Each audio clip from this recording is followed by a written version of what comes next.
Hello दोस्तों, स्वागत है आप सभी का आपके अपने ही यूट्यूब चैनल ऑनलाइन स्टडी में। और हमारी आज की वीडियो में हम बात करने वाले हैं आपका सामाजिक असमायोजित बालकों के बारे में, जो कि आपका समावेशी शिक्षा का एक महत्वपूर्ण टॉपिक है। तो हम अपनी जो समावेशी शिक्षा की हमारी जो कक्षा चल रही थी, उसमें हम खंड आ का जो हम पॉइंट्स पढ़ रहे थे आपके बालकों के प्रकार के बारे में, और किन किन बालकों को समावेशन की आवश्यकता होती है, तो उनके हम प्रकार पढ़ रहे थे। तो आज जो है हम अपना पांचवा प्रकार जो है वो पढ़ेंगे, सामाजिक असमायोजित बालक।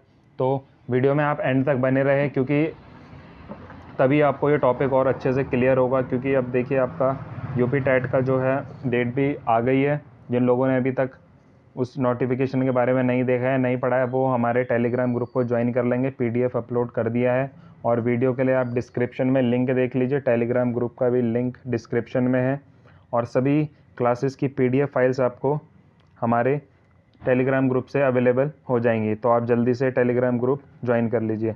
तो आज की जो हमारी है क्लास 7th क्लास है, जिसमें हम सामाजिक असमायोजित बालकों के बारे में पढ़ेंगे। तो पांचवा प्रकार है, इम्पॉर्टेंट टॉपिक है, इसके बारे में देखते हैं। तो चलिए, क्या है कि वह बालक जो समायोजन करने में असफल रहते हैं वह अपराधी, समाज विरोधी व आक्रामक व्यवहार करते हैं। और जब बालक का व्यवहार सभी के साथ सही होता है और उन अन्य लोगों की उन्नति में बाधित नहीं होते हैं, तो वह उचित व्यवहार है। ठीक है। तो देखिए, सामाजिक असमायोजित बालक क्या होते हैं, असमायोजित क्या होता है। देखिए, आपने एक शब्द सुना होगा, समायोजन। समायोजन आप कैसे कह सकते हो कि ये व्यक्ति, आप एग्जाम्पल से ले लीजिए, समायोजन करना। समायोजन करना मतलब कि आप सिंपल लैंग्वेज में अगर इसको देखो, तो एकदम से आप किसी भी माहौल में आप घुल मिल जाते हो, तो वो आप समायोजन कहलाता है आपका। आप किसी भी जगह, दूसरी जगह जाते हो, वहाँ आप समायोजन कर लेते हो, आप घुल मिल जाते हो, अच्छे से सबसे बात करते हो, दूसरे लोगों को आपका व्यवहार अच्छा लगता है, आप अपना अच्छा व्यवहार उनके सामने प्रकट करते हो। तो ये सारी चीज़ें समायोजन कहला जाती हैं। और ठीक है, असमायोजित क्या हो जाता है, इसका बिल्कुल उल्टा हो जाता है असमायोजन। इसको आप असमायोजन भी कह सकते हैं।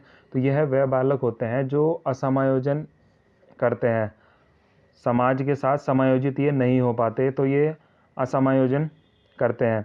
तो इसमें यही डेफिनेशन में कहा गया है, वह बालक जो समायोजन करने में असफल रहते हैं, यानी कि ये किसी के सामने, किसी के साथ जल्दी से घुल मिल नहीं पाते हैं, तो ये समायोजन नहीं कर पाते हैं, और इन चीज़ों में ये असफल रहते हैं, तो इसलिए इन्हें असमायोजित बालक कहते हैं। जबकि इसके विपरीत वह बालक जिसका व्यवहार सभी के साथ सही होता है और अन्य लोगों की उन्नति में बाधक वे नहीं होते हैं, तो वह उचित व्यवहार कहलाता है, यानी कि वह समायोजन आसानी से कर लेते हैं।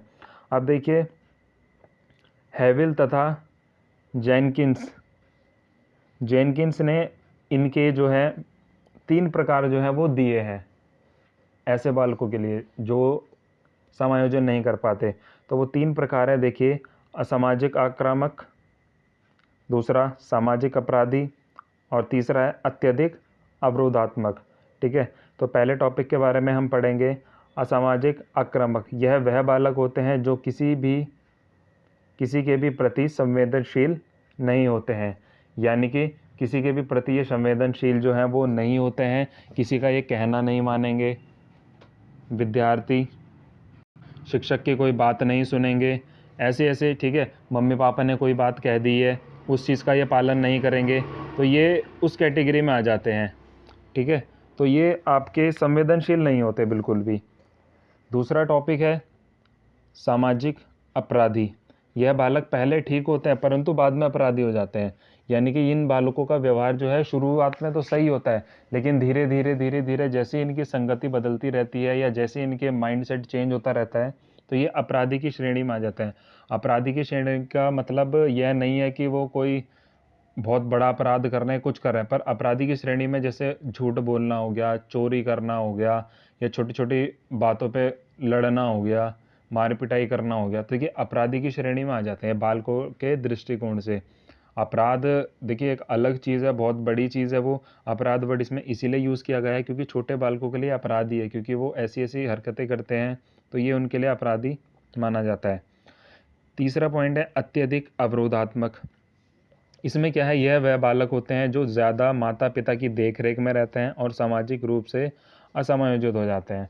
यानी कि इसमें ये कहा गया है कि वह बालक जो कि माता पिता की देख रेख में बहुत ज़्यादा रहते हैं। आपने कभी देखा होगा, एक बालक तो वो है कि जो बिल्कुल ही समाज पर डिपेंड रहता है, घर से उसे घर वालों के साथ उसका ज़्यादा कांटेक्ट नहीं रहता है, तो उसका माइंडसेट बहुत अलग होगा। और एक बालक वह है जो घर पे भी पूरा समय देता है और बाहर भी समय देता है, उसका माइंडसेट अलग होगा। और एक बालक वह होगा जो पूरा समय अपने घर पे देता है, बाहर से उसका कोई लेना देना नहीं होता है, तो उसका माइंडसेट अलग होगा। तो ये 3 प्रकार के ऐसे हमारे बालक होते हैं, और ये आप प्रैक्टिकली अगर आप देखें अपने आसपास आपको देखने को मिलेगा। जो बालक ज़्यादा माता पिता के कहने पर रहेंगे या उनकी देख रेख में ज़्यादा रहते हैं, उन्हें समाज से कोई लेने देना नहीं है, तो वो एक, आप ये मान के चलिए, एक सीमित दायरे में रहते हैं। जैसा उन्हें बता दिया गया वो उसी चीज़ को सत्य मानते हुए चलेंगे। जैसे घर पे बता दिया मम्मी पापा ने कि बेटा ये चीज़ होनी है, हालांकि घर वाले कभी कोई बात गलत नहीं बताते, पर इसमें कहने का अर्थ यही है कि उनका समाज से थोड़ा सा कटाव रहता है, वो समाज में एकदम से घुल मिल नहीं पाते, उन्हें अपने घर पर ही ज़्यादा अच्छा रहना पसंद रहता है। देखा होगा आपने, बहुत से लोग जो हैं बाहर जाना पसंद नहीं करते, उन्हें ज़्यादा घर पे ज़्यादा अच्छा लगता है। तो ये सारे चीज़ें जो हैं वो इसमें होती है। तो अत्यधिक अवरोधात्मक के अंतर्गत ये बालक आते हैं। अब इसके बाद आते हैं हम अपने सामाजिक असमायोजित बालकों की विशेषताएं पर, क्या क्या इनकी विशेषताएं होती है। तो देखिए 5 प्रकार की जो हैं वो विशेषताएं इसमें कही गई हैं। पहली है आपकी सामान्य विशेषताएं, दूसरी सामाजिक विशेषताएं, तीसरी है शारीरिक विशेषताएं, चौथी मनोवैज्ञानिक विशेषताएं, और पांचवी है आपकी शैक्षिक विशेषताएं। तो इन पांचों को मैं बताऊंगा। तो चलिए शुरू करते हैं। पहला क्या है? असामान्य विशेषताएं। ऐसे बालक सोचते हैं कि उन्हें कोई भी अधिकार प्राप्त नहीं है। समाज के 80% बच्चे ऐसी सोच रखते हैं और अपने को तुच्छ समझते हैं, और इन बालकों पर ध्यान देना ज़रूरी है। देखिए बुक में काफ़ी ज़्यादा डिटेल में ये लिखा हुआ है। अगर आपको और ज़्यादा डिटेल में अच्छे से इसको पढ़ना है तो आप इसको बुक परचेज़ कर सकते हैं, बुक में देख सकते हैं, या फिर आप कमेंट करके बता सकते हैं। मैं उसकी अलग से पीडीएफ आपको बना करके दे दिया करूँगा। ये तो शॉर्ट नोट्स हैं जो कि आपके एग्ज़ाम के लिए हेल्पफुल हो जाएंगे। इन बालकों के अंदर देखिए क्या होता है, नेगेटिविटी बहुत ज़्यादा भरी हुई होती है इनके अंदर। ये सोचते हैं कि उनका कोई अधिकार नहीं है किसी भी कार्य को करने का, उन्हें कोई अच्छा नहीं मानता है, तो इनके अंदर बहुत ज़्यादा नेगेटिविटी होती है। ये इनका जो है नेगेटिविटी के कारण ही ये अपने आप को दूसरे बच्चों से काफ़ी ज़्यादा बहुत ही अलग समझते हैं। इसलिए समझते हैं कि हमारी कोई वैल्यू नहीं है, हमें कोई पूछता नहीं है। तो ये सारी चीज़ें जो हैं इनके अंतर्गत होती है। तो ये इनकी सामान्य विशेषताओं के अंतर्गत आता है। सामान्य है इनके लिए कि इनकी जो मेंटेलिटी होती है, इनकी जो सोच होती है, वो इस प्रकार की बनी हुई रहती है, और ये अपने आप को इस कारण से तुच्छ समझते हैं। और ऐसे बालकों पर ध्यान देना जो है वो काफ़ी ज़्यादा ज़रूरी होता है, एक अध्यापक के दृष्टिकोण से और माता पिता के दृष्टिकोण से। आप घर पे हो तो घर पे माता पिता का काम ये है कि अगर आपके बच्चे के अंदर या मन में ऐसी भावनाएं आ रही हैं तो उनको दूर करें, उनके साथ ज़्यादा से ज़्यादा समय स्पेंड करें।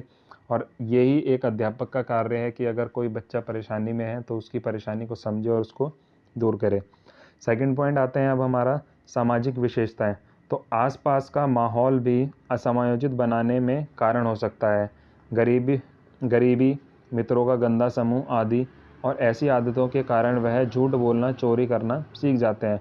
तो देखिए आसपास का माहौल कैसे बना देता है हमें, ठीक है। देखिए इसमें क्या बताया गया है, इसमें ये कहा गया है कि देखिए अगर आप, मैंने आपको अभी पीछे एक वर्ड यूज़ करा था अपराधी वर्ड। अपराधी वर्ड में क्या क्या करता है बालक? झूठ बोलता है, चोरी करता है, लड़ाई करता है, ये सारी चीज़ें करता है।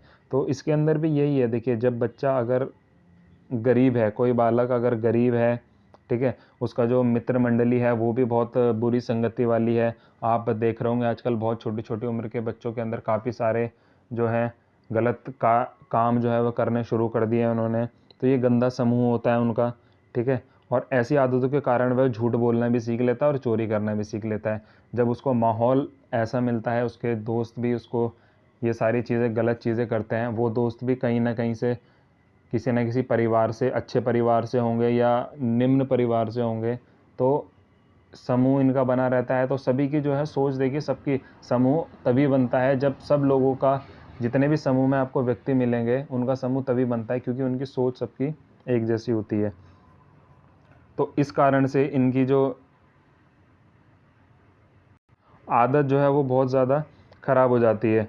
और इनका आसपास का माहौल, देखिए माहौल का भी यही काम है। अगर आपका आसपास का माहौल ही सही नहीं होगा तो आप क्या सुधरोगे या क्या आप अच्छा करने की कोशिश करोगे। इसलिए आपका माहौल जितना ज़्यादा अच्छा होगा आप उतने ज़्यादा अच्छे बनोगे। तीसरा पॉइंट है शारीरिक विशेषताएं। तो मानसिक झंझनाहट, झल्लाहट, नकारात्मक व्यवहार, बच्चों की तरह वांछनीय व्यवहार नहीं करते, झगड़ालू प्रवृत्ति, हीनता की भावना, विद्यालय में ना जाना तथा कानून विरोध कार्य।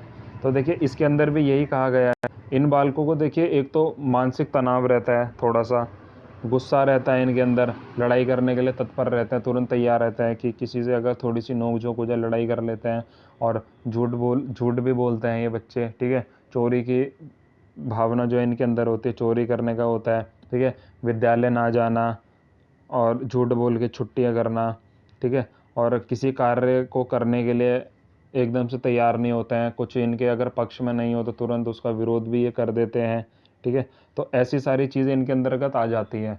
और ये देखिए इसमें कहा भी गया है कि किशोर अवस्था के अंदर ये सारी चीज़ें सबसे ज़्यादा होती है, क्योंकि देखिए आपने पढ़ा होगा किशोर अवस्था सबसे ज़्यादा तूफान और तनाव की अवस्था है, ये फर्स्ट सेम में पढ़ा था, ठीक है। तो इसके अंदर क्या होता है कि अगर आपके अनुकूल कोई कार्य नहीं हो रहा तो आपको एकदम से गुस्सा आ जाएगा, एकदम से आप उस चीज़ पर रिएक्ट करते हो कि ये काम ऐसे क्यों नहीं हो रहा, और उसको करने की कोशिश करते हो। हालांकि अगर वो काम सही भी है तो आपको उसमें कुछ ना कुछ दोष लगेगा, कुछ ना कुछ गलत लगेगा। तो ये सारी चीज़ें इसके अंतर्गत आती हैं। दूसरी चीज़, इसी वजह से इनके शारीरिक विशेषताएं जो इसका मेन जो कहा गया है, उसी कारण से इनके शरीर पर इसका प्रभाव पड़ता है। आप ज़्यादा गुस्सा करोगे आपके शरीर पर प्रभाव पड़ेगा, लड़ाई झगड़ा करोगे आपको शरीर पर प्रभाव पड़ेगा।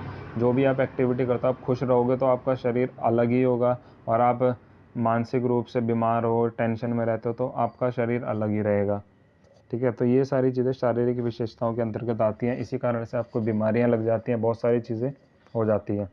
अगली जो चीज़ है इसके अंदर वो है मनोवैज्ञानिक विशेषताएं। तो सामाजिक रूप से असमायोजित बालक की बुद्धि लब्धि 85 या इससे कम होती है। इनमें तार्किक चिंतन की शक्ति भी कम होती है और यह बालक समायोजित नहीं कर पाते हैं, ये भी आपको बताया। और मनोविकार तनाव से घिरे रहते हैं, ये स्वस्थ दिखते हैं परंतु ये मानसिक रूप से परेशान रहते हैं।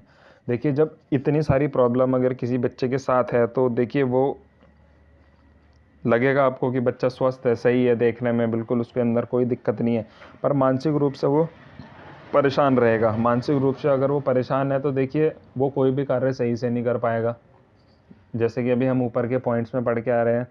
तो यही सारी चीज़ें हैं, मनोवैज्ञानिक तौर पर यही कहा गया है कि अगर उसके परेशानियों से अगर वो घिरा हुआ है, उसको कोई ना कोई समस्याएं अगर चल रही है, उसका इफ़ेक्ट उसके देखिए शरीर पर भी पड़ेगा और मानसिक रूप से भी वो परेशान रहेगा। बुद्धि लब्धि जो होती है वो इनकी कम होती है, 85 से कम होती है।